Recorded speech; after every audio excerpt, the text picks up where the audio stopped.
नमस्कार दोस्तों आज के इस वीडियो में एक ऐसे नगरी के बारे में जानेंगे जो समुद्र में मिलियन ईयर एगो तक डूबा हुआ है।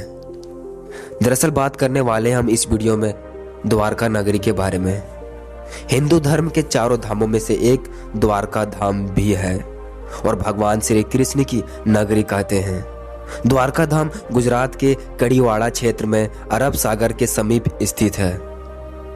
लेकिन दोस्तों श्री कृष्ण की द्वारका नगरी जल विलीन होने के कई पौराणिक वजहें हैं। चलिए जानते हैं भगवान श्री कृष्ण की द्वारका नगरी डूबने का पीछे वजह क्या थी। दरअसल एक पंडित इंद्रमणि धनश्याल बताते हैं कि श्री कृष्ण की द्वारका नगरी डूबने का मुख्य दो वजह है। पहला वजह है गंधारी का श्राप और दूसरा वजह है ऋषियों का श्राप। चलिए जानते हैं पहला श्राप में क्या हुआ था जो हमारे दिवनगरी द्वारका समुद्र में डूब गई थी। पुरानी कथाओं के अनुसार जरसंघ द्वारा प्रजा पर होने वाले अत्याचारों को रोकने के लिए भगवान श्री कृष्ण मथुरा को छोड़कर चले गए थे और भगवान श्री कृष्ण ने समुद्र के किनारे अपनी एक दिवनगरी बसाई थी जिसका नाम रखा था द्वारका नगरी। माना जाता है कि महाभारत के 36 वर्ष के बाद द्वारका नगरी समुद्र में डूब गई थी और महाभारत में पांडवों का विजय हुआ और सभी गौरव का नाश हो गया था। इसके बाद जब युद्धेश्वर का हस्तिनापुर में राज तिलक हो रहा था उस समय श्री कृष्ण भी वहां मौजूद थे।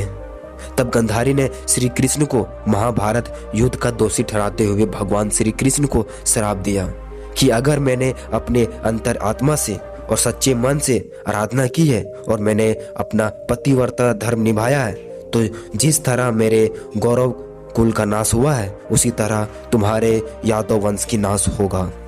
दोस्तों ये श्राप मिलते ही द्वारका नगरी समुद्र में समा गई। दोस्तों ये था तो पहला वजह।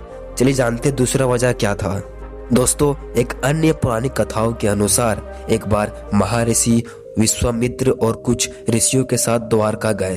तब यादव वंश के कुछ लड़के ऋषियों के साथ उपहास करने का प्रयोजन किया और श्री कृष्ण के पुत्र सांब को स्त्री वेश में ले गए और ऋषियों से कहा कि यह स्त्री गर्भवती है, आप इसके गर्भ में पले रहे शिशु के बारे में बताइए कि यह क्या जन्म लेगा। ऋषियों ने अपना अपमान होते देखा और ऋषियों ने श्राप दिया कि इसके गर्भ से मूसला उत्पन्न होगा और उस मूसले से पूरे यादववंशी कुल का विनाश होगा। और दोस्तों ठीक उस दिन के बाद सभी यादववंशी आपस में लड़कर मरने लगे थे और सभी यादववंशी मृत्यु के बाद बलराम ने भी अपना शरीर को त्याग दिया था।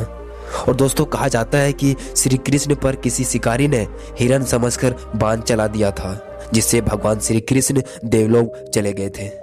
लेकिन दोस्तों जब उधर पांडवों को द्वारका में हुई अनहोनी के बारे में पता चला तो अर्जुन तुरंत द्वारका पहुंचे और श्री कृष्ण के बचे हुए परिजनों को अपने साथ इंद्रपास लेकर चले गए।